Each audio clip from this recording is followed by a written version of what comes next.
Puhuin tänään tytölle, joka haluis nähdä. Alkoi kyllä jännittää ja kuumottiikin vähän. Puin mä housut jalkaan ja lippiksenkin päähän. Puistossa mä tokaisin, istu tyttö tähän. Mut illalla kyllä rekahdin, kun koneelle mä istahdin. Tapaamista ehdotin randomilla jollekin. Näköjään sen iskin, vaikka tiesin ottavani riskin. Tästäkään ei tullut muuta kuin draamaa rakaa, ei voinut taistaa draamaa rakaa. Ei kehtaa näyttää naamaa draamaa rakaa, ei rakkautta saa.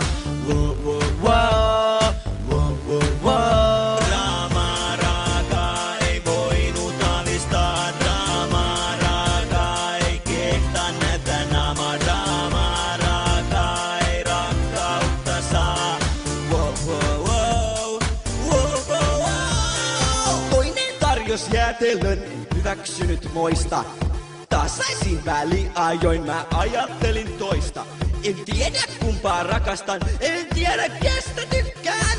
Ajatukset ahdistavat, mielestäni lykkään. Luulin, että molemmista saisin jotain rakkautta ja romantiikkaa, enkä lisää kiloa. Toinen sai mut hurmauksen, nyt syyllistyin mä petokseen. Tästäkään ei tullut muuta kuin kolmio. Draamaa rakaa, ei voinut alistaa. Draamaa rakaa, ei kehtaa näyttää naamaa. Draamaa rakaa, ei rakkautta saa.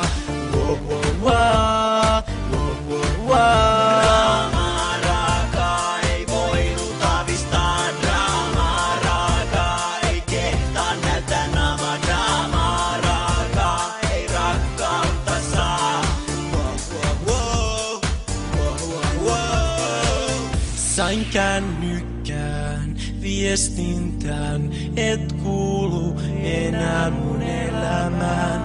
Nyyhkyttäen mä luen sen, en haluis susta luopua. Haluunkin sen tytön toisen, jos molempia mä en saa. Mut toistakaan en unohtaa saa, unohtaa saa.